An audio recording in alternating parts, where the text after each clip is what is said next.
ఓం నమో విష్ణువాయ నమః. మాఘపురాణము 5వ అధ్యాయము. మృగశృంగుని చరిత్ర.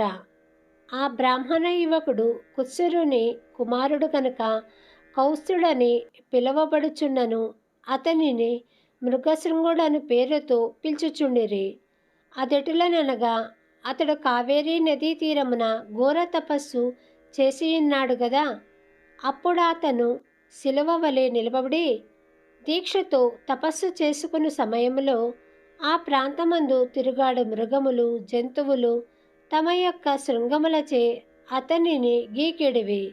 అందుచేత అతనికి మృగశృంగుడను పేరు సార్థకమయ్యను. వివాహమాడు కన్యగుణములు మృగశృంగునకు యుక్త వయస్సు వచ్చి ఇండుటచే అతనికి వివాహము చేయవలెనని అతని తల్లిదండ్రులు నిశ్చయించిరి. ఈ విషయము మృగశృంగునితో చెప్పిరి. మృగశృంగుడు వారి మాటలు ఆలకించి ఇట్లు పలికెను. పూజ్యులగు తల్లిదండ్రులారా, నా వివాహ విషయమై మీరు తలపెట్టిన కార్యము వివరించితిరి. అయినను నా అభిప్రాయము కూడా ఆలకింపుడు. అన్ని ఆశ్రమాల కంటే గృహస్థాశ్రమము మంచిదని దైవజ్ఞులు నుడివిరి. అయినను అందరూ ఆ సుఖమును పొందలేకున్నారు. దానికి కారణము ఏమనగా, ప్రతి పురుషునకు తనకు అనుకూలవతయగు భార్య లభించినప్పుడే గృహస్థాశ్రమము యొక్క ఫలితము సిద్ధించును. దానికి ఉదాహరణగా స్త్రీ ఎటులో ఉండవలెననగా, కార్యేషు దాసి కరణేషు మంత్రి, భోజ్యేషు మాత, శయనేషు రంభ, రూపేచ లక్ష్మి, క్షమయా ధరిత్రి. ఇవి 6 ధర్మములు ఉండవలెనని స్త్రీని గురించి వర్ణించియున్నారు. అనగా ఇంటి పనులలో దాసివలెను, రాజకార్యములలో భర్తకు సహకారిగా మంత్రివలెను, శయన మందిరంలో రంభవలెను, భోజన విషయమున తల్లివలెను, రూపమున లక్ష్మివలెను, శాంతి స్వభావములో భూదేవి వలెను స్త్రీ 6 విధముల వ్యవహరింపవలెను.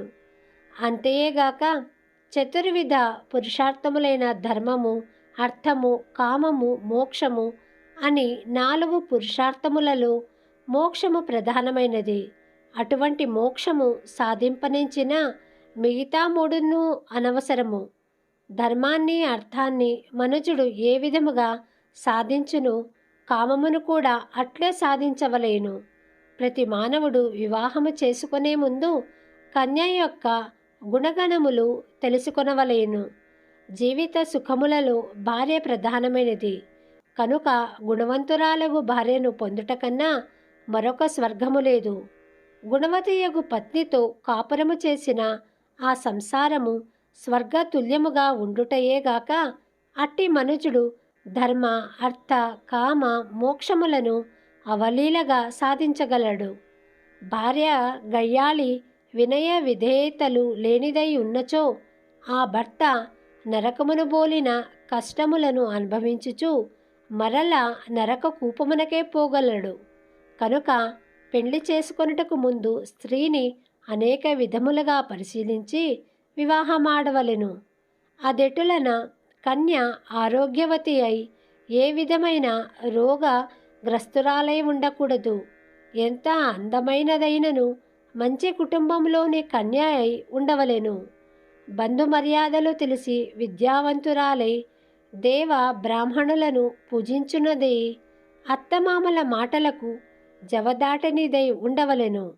ఈ నీతులన్నీ మునుపు అగస్త్య మహాముని చెప్పియున్నారు గాన అటువంటి గుణవంతురాలకు కన్యనే ఎంచుకొనవలయును.